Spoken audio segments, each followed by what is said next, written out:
to run for governorship in 2027, that's fine. It is his fundamental human right. Nobody should stop him.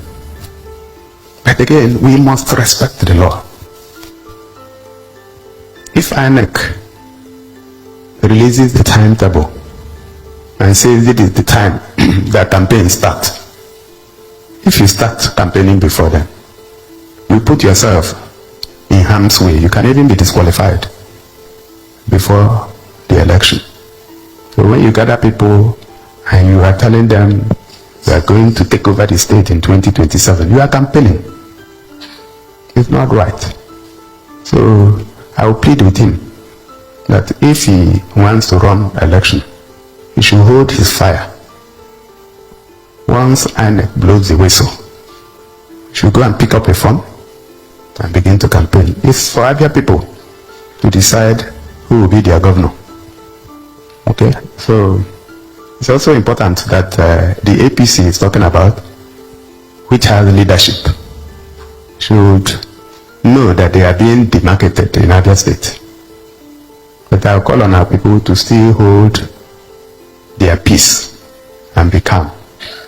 We have managed in the last 2 years plus to keep this place peaceful. We should continue to maintain the peace.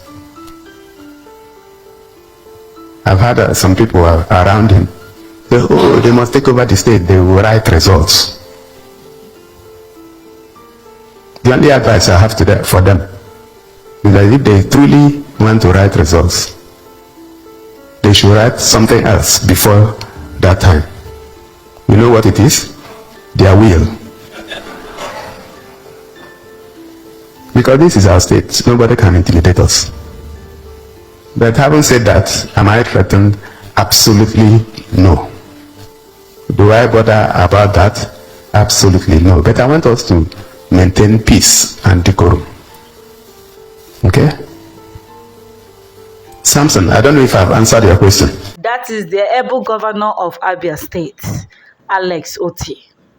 This man just sent a very strong warning message to somebody like Uzor Kalu and Benjamin Kalu.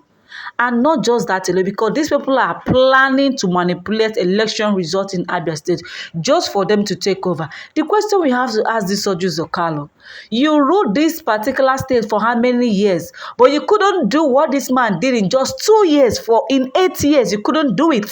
You couldn't achieve it.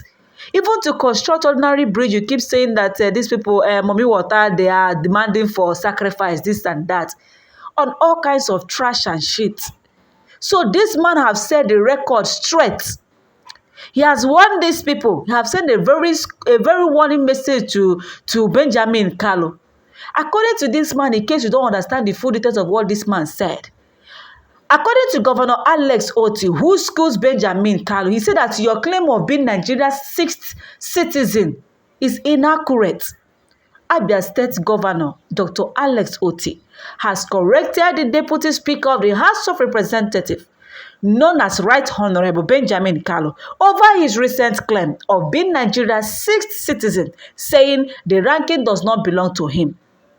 Speaking during the October edition of Governor Otti Speak to Abians, the governor addressed Kalu's criticism against his administration, describing them as reactions born out of fear and intimidation due to the massive slough of love Abians have shown to his government. What happened was that he was a bit terrified by the kind of organic show of love that the people of Aba and Omahia demonstrated on that day. Otti equally said, he equally went ahead to explain that according to Nigeria's official protocol, the 6th citizen is actually the Deputy Senate President or the Chief Judge if adjustments are made, not the Deputy Speaker of the House of Representatives. He equally dismissed Kalu's claim that Abia State received that 8 billion naira monthly from the Federation account, describing it as false. Those who know better should know that Abia receives less than half of that amount.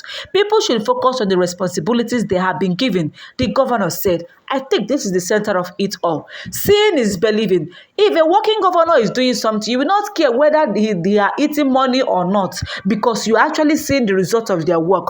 Unlike this Okezi Ikpeazu and others who ruled Abia State for 8 years, but they couldn't even boast of good electricity, constant electricity, good roads, or talk more of anything. But this man has shown that indeed there is an allocation that is being given to Abia State people every month, and he's doing something. And he's not a weak governor. He is the best. He is the sun that shines in Abia State at the moment. So kudos to this governor, Alex Otti. At least Abia State people can be able to walk on a very tight and very neat road once again for a very long time. So Governor Otti equally assured Abians that he remains unshaken by political attacks and urged his citizens to remain peaceful. That our people have been calm and law-abiding. Those boasting that they will rewrite a result should first write their wills, because this is our state and nobody can intimidate us, he firmly said. So on report that Kalu is already positioning himself for the 2027 election, governorship election, Otti noted that it is his constitutional right to contest, but advised him to wait for INEC's timetable before campaigning. Abians will vote for who they want. The APC, which he claims to promote, is being demarketed here in Aba, and that is the fact. You cannot just think that what happened in 2023 between P2B and the APC will work in Abia State. It cannot work. Instead, hell will fall. Abias cannot sleep. They cannot close their eyes to allow you guys to rig this election. If it is not Alex Otti in 2027, there will be no other person. That is it. Because this man has proven to us that at least there are people who are selfless in service, who come to serve the people and not who come to intimidate and eat all the money made for public development. Guys, honestly, this latest exchange highlights the growing political tension between Otti's Labour Party-led government and, of course, APC figures like Benjamin Kalu in Abia State. What do you think? In case you have not seen the video of this man known as Benjamin Kalu, this Deputy Speaker of the House of Representatives, where he was talking trash about Alex Otti. This man said that Governor Alex Otti has not done enough in Abia State. That what former governors did with the money they received from the federal government back then is exactly the same thing he's doing now, despite receiving higher allocation. That the real miracle worker is President Tinubu, who is releasing the money to the state, not him that is doing the job. Okay, let me remind you that equally Okezi Ikpeazu was given a huge amount of money during his own tenure, but he couldn't do anything. He couldn't show any work for it. No results.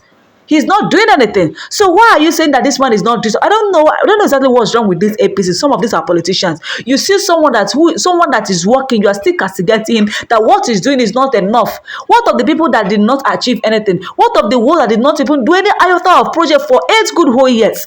And you are still saying that they did well more than this man in just 2 years in office, and he's doing miraculously and malicious, in fact, and better. He's doing miraculously well. He's doing properly.